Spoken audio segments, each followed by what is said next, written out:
यह कहानी एक बूढ़े आदमी हरिप्रसाद की है। एक दिन जब वह अपनी पुरानी हवेली में वापस आया तो उसने देखा कि एक जवान और खूबसूरत लड़की मीरा उसके दरवाजे के बाहर मदद की मुंतजिर बैठी है। हरिप्रसाद ने उस जवान लड़की को देखा और उसकी बेबसी और तन्हाई पर तरस आया। उसने हालात का फायदा उठाने की बजाय इंसानियत दिखाई और कहा, तुम यहाँ मेरे साथ महफूज रह सकती हो। मीरा ने इस पाकीज़ा पेशकश को दिलेरी से कबूल कर लिया। मगर एक रात हरिप्रसाद के जहन पर जो बरसों से अकेला था, एक नापाक ख्याल गालिब आ गया। गालिब अपनी उम्र के बावजूद उसने तन्हाई मिटाने का एक खतरनाक फैसला किया और बुरी नीयत के साथ मीरा के कमरे की तरफ बढ़ा ताकि अपनी बाकी जिंदगी की कमी पूरी कर सके। इसी वक्त करीबी बस्ती के दो चालाक चोर भोलू और जग्गू बकरियां चुराने आए थे और हवेली की खिड़की से यह मंजर देख रहे थे। उन्होंने उस रात एक तबाहकुन फैसला किया जिसने सबकी किस्मत बदल दी। रेत के ऊंचे टीलों पर जहां मिट्टी की हवेलियां और टूटे पत्थरों की चार दीवारियां थीं जिन्हें वक्त भूल चुका था, गांव के आखिरी सिरे पर एक छोटी सी हवेली थी जहां 70 साल का हरिप्रसाद रहता था। उसका चेहरा गहरी लकीरों से भरा था। हर लकीर बरसों की तपस्या की कहानी थी। उसके चांदी जैसे बाल पगड़ी के नीचे छुपे थे और गहरी स्याह आंखें जिनमें ना कहे दुख थे उफक की तरफ देखती रहती थी। गांव वाले हरिप्रसाद को अकेला मगर दीनदार शख्स जानते थे। उसकी बकरियां उसकी सारी जमा पूंजी और सच्ची साथी थीं। वह उनकी देखभाल से जिंदगी गुजारता था और खुद भूखा रहकर भी जरूरतमंदों की खिदमत करता था। एक शाम जब सूरज डूबने वाला था, हरिप्रसाद बकरियां लेकर हवेली की तरफ वापस आ रहा था। उसकी बकरियां खामोशी से चल रही थीं और उनकी घंटियां नरम संगीत बजा रही थीं। थकन उसके जिस्म में गहरी उतर चुकी थी। रेगिस्तान की राहों पर चलने से कमर दर्द कर रही थी और हाथ ठंडी हवाओं से अकड़ गए थे। जब वह हवेली के करीब पहुंचा तो उसने एक अजीब मंजर देखा। एक जवान लड़की सादे और धूल भरे कपड़ों में उसके दरवाजे के पास बैठी थी। उसका चेहरा थका था मगर आंखें सड़क की धूल में भी छुपी न थी। उसकी नीली आंखें सूरज की किरणों में मोतियों की तरह चमक रही थी और नरम जिल्द चांदनी मांग रही थी। यह मीरा थी, एक ऐसी लड़की जिसकी जिंदगी मुसीबतों और तन्हाई से भरी थी। हरिप्रसाद एक लम्हे को रुक गया, लाठी मजबूती से पकड़ी और बकरियां बिखर गईं। उसने पुरसुकून मगर वाजह लहजे में कहा, शुभ संध्या बीबी, यहाँ क्या कर रही हो? मीरा मुश्किल से खड़ी हुई, कपड़े दुरुस्त किए और थकी और उदास आवाज में जवाब दिया, चाचा हरिप्रसाद, मैं मीरा हूँ। मैं निचले शहर से आई हूँ। कई घंटों के सफर के बाद यहाँ पहुंची हूँ। मैंने सुना है कि आपका दिल बहुत पाक है। खुदा के लिए मेरा कोई और नहीं है सिवाय आपके। उसकी आंखों में आंसू भर आए और उसने हाथ जोड़ लिए। उसकी सारी उम्मीदें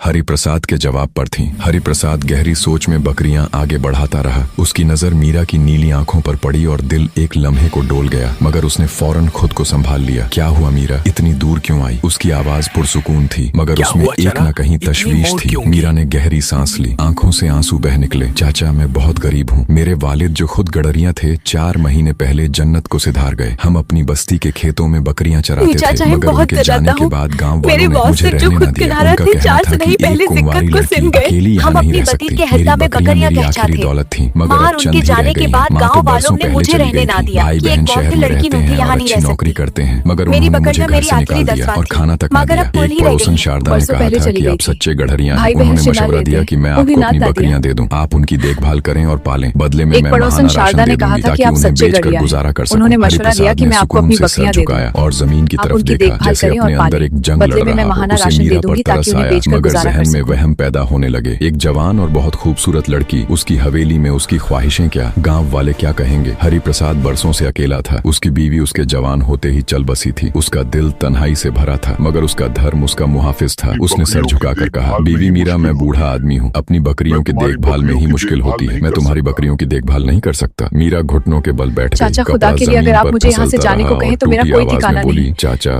खुदा के लिए अगर आप मुझे यहाँ से जाने को कहें, अगर आप मुझे मुकम्मल तौर पर तो मैं यह करूंगी। अगर आप मुझे मुकम्मल तौर पर कबूल न करें तो मैं यहीं रहकर अपनी बकरियों की देखभाल करूंगी। मदद करें खुदा के लिए। उसके आंसू खून की तरह जमीन पर गिर रहे थे। आखिरकार उसने आहिस्ता से कहा, ठीक है मीरा, तुम अपनी बकरियां यहाँ रख सकती हो। हरिप्रसाद उसे हवेली के अंदर ले गया। बकरियों के शेड के पास एक मिट्टी का कमरा था जो पहले चारे का गोदाम था। मीरा की मदद से उसने चारा निकाला और एक कोने में पुरानी चादर, तकिया और ऊन का कंबल दे दिया। मीरा ने कमरे को देखा। इसमें मिट्टी और बकरियों की बू थी मगर उसे जन्नत लग रहा था। उस रात वह चादर पर लेटी छत की तरफ देखती रही और सरगोशी की, खुदा शुक्रिया, मुझे सोने की जगह मिल गई। मगर उसके दिल में शक का साया था। हरिप्रसाद अच्छे लगते थे मगर उसकी तन्हाई का क्या, अगर उसे कुछ बुरा ख्याल आ जाए। अगली सुबह हरिप्रसाद उठा, सादे नाश्ता किया और बकरियां चराने चला गया। मीरा भी उठी, कपड़े दुरुस्त किए और चमकती नीली आंखों से बोली, चाचा हरिप्रसाद, क्या मैं मदद कर सकती हूँ? हरिप्रसाद एक लम्हे को हिचकिचाया मगर हाँ कह दिया। मीरा ने बकरियों को दूध पिलाया और हवेली साफ की। हरिप्रसाद ने देखा कि वह मेहनती है, उसके अमल नरम और मेहरबान थे। वह खुद से बोली, हरिप्रसाद होशियार रहना। पहले दिन हरिप्रसाद हरिप्रसाद आधी बकरियां लेकर चरागाह की तरफ गया। मीरा ने बाकी आधी अपनी बकरियों के साथ चराने ले गई। चरागाह बड़ी थी, हरी घास से ढकी और हल्की हवा चल रही थी। मीरा बकरियां चराते हुए पुरानी लोकगीत हल्के से गा रही थी, जैसे आसमान से बातें कर रही हो, मगर उसके दिल में हल्की सी घबराहट थी। रात को अकेले में अगर हरिप्रसाद बदल जाए तो अगले दिन तेज बारिश हुई तो दोनों हवेली में रहे। मीरा ने सादे सब्जी का सूप बनाया। हरिप्रसाद ने खाया और मुस्कुराकर बोला, बहुत लजीज बनाया है बीबी मीरा। मीरा मुस्कुराई मगर चौकन्ना रही। जब वह रात को अपने कमरे में गई तो पतली दीवार से हरिप्रसाद की सांस की आवाज आ रही थी। हरिप्रसाद जागता रहा, छत की तरफ देखता रहा। लालच उसे घेर रहा था। वह दिल में बोला, हरिप्रसाद तुम अच्छे आदमी हो, खुदा देख रहा है और बदला देगा। आने वाले दिनों में हरिप्रसाद बकरियां चरागाह ले जाता, कभी साथ कभी जंगल में आग जलाकर रोटी, पनीर, बकरी का दूध और चाय साथ खाते। हरिप्रसाद मोहब्बत से मीरा को नवाल देता और नरमी से देखकर बोलता, खाओ मीरा, तुम थक गई होगी। मीरा मुस्कुराती मगर चौकन्ना रहती। हरिप्रसाद उसे अपनी जिंदगी में खुदा की दी हुई नेमत समझता था। उसका तरस बढ़ता गया मगर कभी कभी उसकी नजरें भारी हो जाती। दिल के कोने में चिंगारी थी। एक दिन बारिश में बकरियां चराते हुए वापसी पर मीरा पेड़ की जड़ से फिसल गई। उसका टखना बुरी तरह मरोड़ खा गया और शदीद जख्मी हो गई, जैसे जिस्म में तीर चुभ गया हो। वह गीली जमीन पर बैठ गई और उठ न सकी। ए खुदा, क्या हो गया? मीरा दर्द से बोली, चाचा हरिप्रसाद, मैं चल नहीं सकती। हरिप्रसाद ने एक लम्हे सोचा, फिर बड़ी मुश्किल से उसे पीठ पर उठाया। जमीन कीचड़ भरी थी, कदम भारी थे, मगर मीरा का वजन उसकी पीठ पर था। एक अजीब मगर प्यारी सी हंस उसे ताकत दे रही थी। हरिप्रसाद का बूढ़ा दिल खुश था, दिल की धड़कन तेज थी। हवेली में उसे बिस्तर पर बिठाया, टखने पर कपड़ा बांधा और बोला, फिक्र न करो, जल्द ठीक हो जाओगी। मीरा आंखों में आंसू भरकर बोली, चाचा हरिप्रसाद, खुदा आपको खुश रखे। कई दिनों तक हरिप्रसाद ने उसकी खिदमत की, खाना लाता और अपनी बकरियां चरागाह ले जाता। मीरा दिल में खुदा का शुक्र अदा करती मगर मुस्तकबिल के बारे में फिक्रमंद थी। हर सुबह जब सूरज की पहली किरणें लकड़ी की दरारों से हवेली में आती, मीरा मिट्टी के कमरे से उठती, फूलों वाली हल्की नीली चादर ओढ़ती जो सुबह की रोशनी में चमकती, बकरियों को छूती, दूध दुहती और ताजा घास डालती जो खेतों से तोड़ कर लाती। उसकी पत्ते जैसी आंखें दिन की रोशनी में सितारों की तरह चमकती। हरिप्रसाद बकरियां चरागाह ले जाता और मीरा एक लाइन में उसके साथ चलती। यकीन से कभी नदी के किनारे बैठते। हरिप्रसाद अपने सख्त हाथों से रोटी और किशमिश निकालता और मीरा के साथ बांटता। उसकी नजरें हमेशा मीरा के चमकते चेहरे पर पड़ती जो चांदनी की नरमी और जंगली फूलों जैसा था। मीरा गर्म मुस्कुराहट के साथ अपनी बस्ती के पुराने लोक किस्से सुनाती मगर दिल में हमेशा चौकन्ना रहती, जैसे जानती हो कि उसकी खूबसूरती जो पहाड़ों में साफ झरने जैसी है, बुरे ख्यालात जगा सकती है। मीरा के आने के बाद हफ्ते गुजर गए। हर सुबह जब सूरज निकलता वह उठती, बकरियों को दूध दुहती खिलाती और हरिप्रसाद के साथ चरागाह जाती। चारे के पुराने गोदाम वाला छोटा मिट्टी का